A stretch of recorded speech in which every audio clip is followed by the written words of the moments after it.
Halo Sobat Football Lovers, kembali lagi di channel Bal News 2. Nah, kali ini di channel ini kami membahas berita seputar olahraga sepak bola. Dari mulai berita timnas Indonesia, informasi Liga Indonesia, informasi Liga seputar internasional. Bagi kalian yang belum subscribe channel ini, bisa langsung di subscribe dan nyalakan loncengnya agar kalian tidak ketinggalan video terbaru dari kami. Baiklah, langsung saja kita masuk ke video pembahasannya. Sintayong bersiap, agenda selanjutnya, satu pemain anyar didatangkan. Penyerang keturunan berdarah Medan siap bela timnas Indonesia. Media Inggris soroti pemain timnas Indonesia. Simak informasi selengkapnya hanya di Garuda Space Update.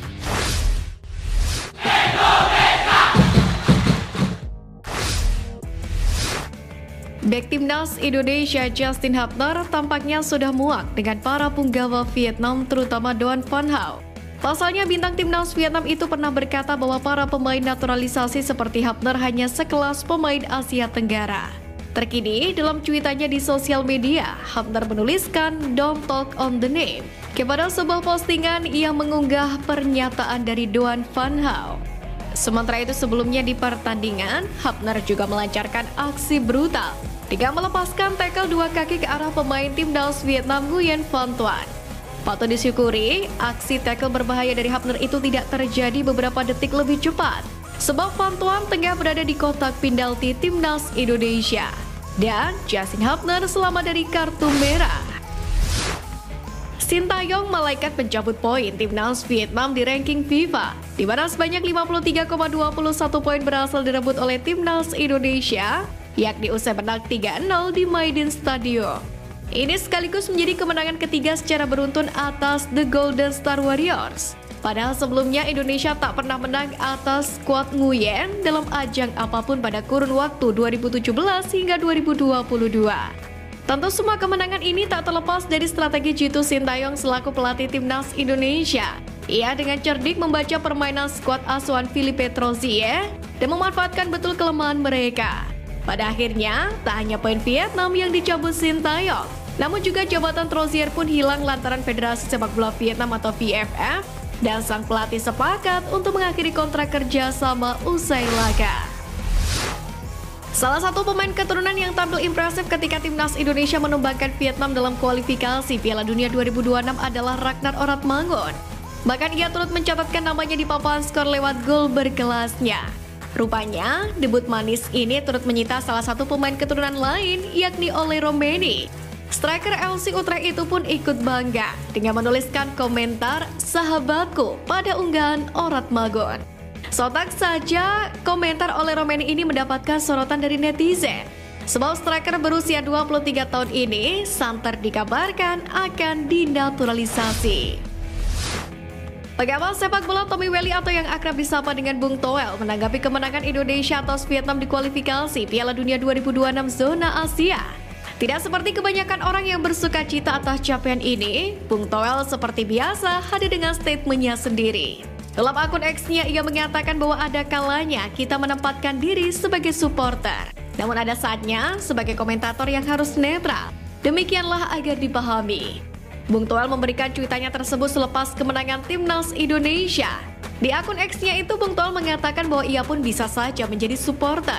Bung Toel pun juga bisa menjadi komentator dan itu harus dipahami oleh supporter timnas Indonesia. Di mana komentar-komentarnya itu dimaksudkan sebagai kritik dan saran, yakni untuk membangun agar skuad Garuda lebih baik lagi. Pelatih timnas Filipina Tom Seng Phen optimis mampu singkirkan timnas Indonesia dan lolos ke babak ketiga kualifikasi Piala Dunia 2026 zona Asia.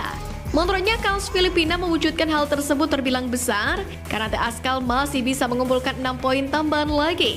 Di sisi lain, saat ini Filipina tengah terjerembab di dasar klasmen sementara grup F babak kedua kualifikasi Piala Dunia 2026 zona Asia. Sementara itu, pelatih timnas Indonesia Sintayong sendiri menilai tim Merah Putih tengah dalam kondisi yang positif di kualifikasi Piala Dunia 2026 ini, yakni seiring bergabungnya JZ, Tom Haye, dan Ragnar Oratmangun. Di sini SDY pun mengusung target menang di dua laga sisa grup F putaran kedua kualifikasi Piala Dunia 2026 zona Asia, yakni kalah melawan Irak dan Filipina. Skuad Garuda sendiri akan menjamu Irak pada 6 Juni dan Filipina pada 11 Juni mendatang. Sisa laga ini akan menentukan nasib skuad Garuda dalam persaingan menuju babak ketiga kualifikasi. Sintayong kini akan fokus ke tugas selanjutnya, yaitu mempersiapkan skuad timnas U23 yang akan berlaga di ajang Piala Asia U23 di Qatar nanti, yang akan mulai bergulir pada pertengahan April hingga pertengahan Mei 2024 mendatang. Jelang hadapi turnamen ini, pelatih asal Korea Selatan tersebut memanggil kiper utama klub PSPS Pekanbaru, yakni Erlangga Setio. Kabar tersebut diumumkan melalui akun Instagram klub PSPS Pekanbaru. Erlangga Setio sendiri dijadwalkan akan bergabung dengan pemusat latihan timnas Indonesia U23 yang digelar di Dubai, Uni Emirat Arab, yakni dari tanggal 1 hingga 11 April mendatang. Erlangga Setio memang bukan nama asing dalam skuad timnas Indonesia. Namun, pemanggilan ini terasa mengejutkan, pasalnya selama di timnas U20, dirinya hanya menjadi kiper pelapis dari Cahya Supriyadi, yang notabene merupakan kiper utama timnas Indonesia U20 saat itu. Sebenarnya ada opsi kiper keturunan yang lain yang juga bisa dipanggil STY, adalah Cyrus Margono yang baru saja merampungkan proses alih kewarganegaraannya. Namun demikian, hingga kini belum ada informasi apakah kiper Panathinaikos tersebut mendapatkan panggilan timnas Indonesia. Jelang Piala Asia U23 2024 Qatar, anggota Komite PSSI sekaligus Ketua Badan Tim Nasional Sumarji menjelaskan terus intens berkomunikasi dengan tim-tim pemain abroad agar bisa merelakan pemainnya tampil di Piala Asia U23 2024. Hal ini penting dilakukan karena memang Piala Asia U23 bukan termasuk agenda FIFA, jadi klub tidak wajib melepas pemainnya ke tim nasional. Sementara itu, sejauh ini ada beberapa pemain abroad yang diproyeksikan memperkuat timnas U23 Indonesia. Mereka adalah Ivar Jenner dari FC Utrecht, Rafael Struijk dari ADO Den Haag, Pratama Arhan dari Suwon FC, Marcelino Ferdinand dari KMSK Deinze, Justin Hubner dari Cerezo Osaka, dan Dayton Joyon dari SC Heerenveen. Sintayong sendiri sangat berharap timnas U23 Indonesia bisa berlaga di Piala Asia U23 2024 dengan kekuatan penuh. Pasalnya, Piala Asia U23 2024 bisa menjadi jalan bagi skuad Garuda Muda untuk mentas di Olimpiade Paris 2024.